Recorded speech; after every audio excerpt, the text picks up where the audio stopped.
All right, I'm not gonna say this is the best video I've done by any means, nor might not even be the best video on an OBS forward lift using the rough country. I missed a few things, got a little frustrated with it. It's a little bit more. Anyway, I needed to do this lift on a lift, and I didn't. Yeah, my fault. But anyway, stay to the end, see the end result. Truck is mint. Man, it's clean. Clean truck. It is a 95 F150 Eddie Bauer with only 131,000 miles on it. I'm talking about nice. So anyway, trying to, one day, my father-in-law's got one, by the way. It's a single cab, slick truck. I'd love to buy it. Might get it. But with that being said, I gotta go to work, and you should watch the rest of this video. All right, doing a 95 OBS F150 4-inch lift. I've already got a video showing you the rear. We're doing the front. First, get you up in the air. Make sure that it's safe. Make sure that you're up on, well, he's already got a block on the front. Okay, so we're gonna take care of that. Gonna get the block out. So, first things first, wheel and tire out of the way. Next, so this spring has to come out. It's a little bit over compressed. Anyway, we're gonna get that out of there. So that bolt comes off. If you can see, I don't think you can maybe, but that's what holds the spring in up top. And then there's a should be 1 1/8 bolt right there, nut right there. And then there's that, if you can see, it's a little dark. Anyway, there's a nut on top of that strut, and then a bolt and nut on the bottom of the strut.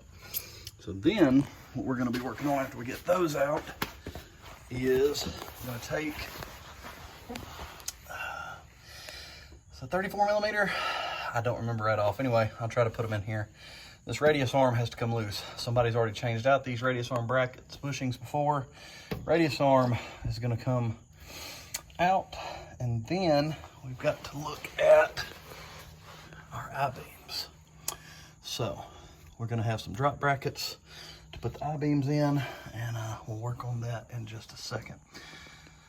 But let's see, I'm trying to see how far down that bracket's gonna let us come. Anyway, we'll get to the brackets on the I-beams in a minute. First, strut comes out, or shock comes out, coil comes out. Once those are out, then we're gonna work on taking this nut off, get the radius arm free. Then we can worry about this radius arm bracket, because that's what we're replacing with this one. So this radius arm bracket is going to mount where this one comes off, and the new radius arm mounts lower there. We got the higher strut, or higher taller spring. That's going to give us what we need here. So I will list these sizes on this one, and that one, and that one, and that one, and the radius arm here in just a second. Almost got this bolt out. It's 18 millimeter. I am going to use spring compressors because this has a block on it. So anyway, that's weird, but whatever.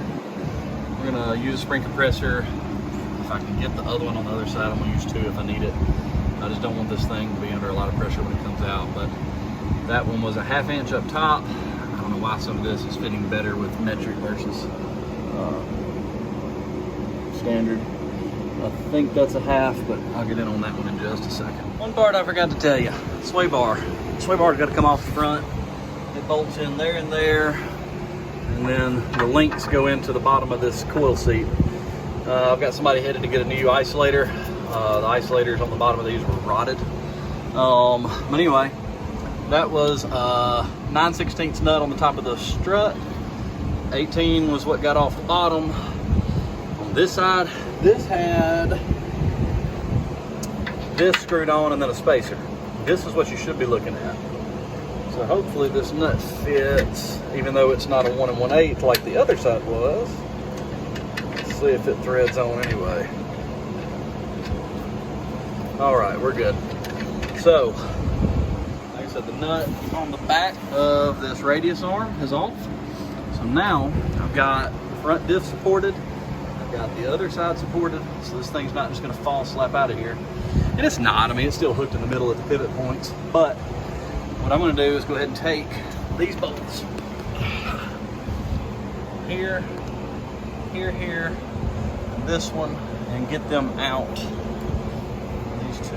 So once I get these out of the frame, that radius arm should come out, and I'll be able to stuff the new one in over this radius arm, the drop bracket. So let's look at that. Get the bolts out. Clean this up a little bit. I think it's gonna be metal on metal anyway, but clean it up. So that's your old bracket. This is the new. Looking at that, you got 2 extra holes, whereas there weren't any there. So that's what it'll look like. Now, this, I really need my point of view camera, don't I? It's gonna sit in there like this, but this has got to slip over that radius arm bushing. The bushings are fairly neat on this side and look to be okay on the other side. So, just gonna kind of clean this stuff up, drop this down a little bit, because if I don't, I'll never get this in. But I'm gonna slip this up and over and into its place, bolt the ones in that I can. There'll be 2 extra bolt holes right here, right here, that are on the back side of this, right here. You can see that these 2 will fit flush against the bottom of the frame right in this area. Get all the other bolts in, but not super tight, and then you'll drill 2 7/16 holes there, and then you should be able to snug everything back up on this side. Right. So, drilled those 2 holes with the washers, nuts, and bolts. All of the, so 1, 2, 3, 4, 5, and 6. 6 holding this one. Put your radius arm back in and hold tight. That's the old radius arm bracket for this side, and we're gonna put it in right there. Same thing. It will slip on. That goes over. Just kind of rotate it up and into place. Put the bolts in. So these 2 in the front. You can't see that. There's 2 bolt holes right there already there. These 2 will have to be drilled just like the other side. So anyway, bolt it down and we'll move on. All right, back at it this morning. Next thing will be this support bracket coming out. Putting in a much longer bracket. It'll take this differential and I-beam. So we'll take this bolt out to where I can move these power steering lines around a little bit. Get these 2 bolts loose after I take this one out. This hardware will go back in. The other hardware will be replaced. So let me get that. Make sure you're supporting. I've got a jack under both differentials here. So I'm gonna get those bolts out and show you what that looks like. All right, there's your view with the old bracket gone. This is the new bracket that will go in this way. So the 2 bolts that you took out, that bracket there will be replaced by those. So you'll have 4. 1, 2, let's see. You'll have these 2 installed. So you have those 4 installed. Okay, let me get up there and see.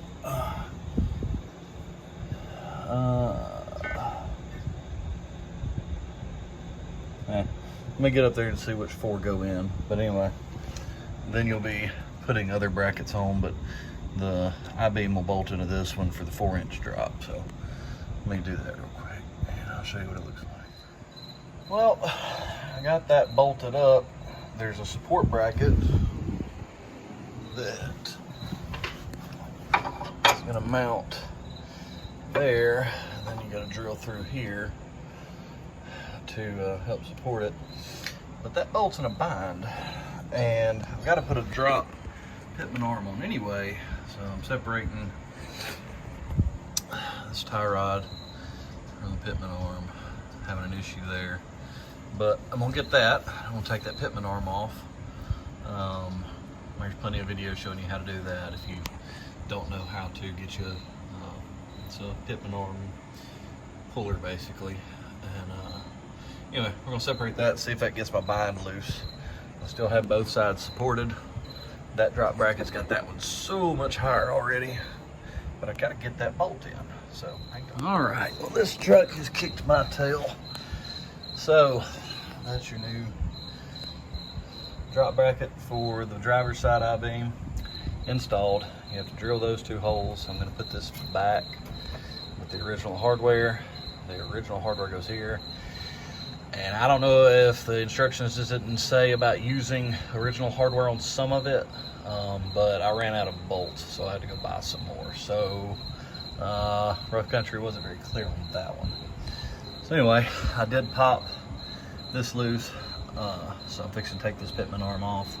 Now, this back one, let me go right. This is the new bracket.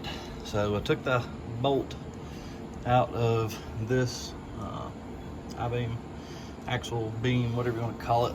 Anyway, took it out, and I'm fixing to run the OEM bolt back through there, and then there will be, you can tell, 1, 2, you can't see, there's 2 holes to drill on the other side, so that's going to be interesting trying to drill those. Not sure how I'm going to mark them, just to be really honest with you, but anyway, got to get around the front side, and somehow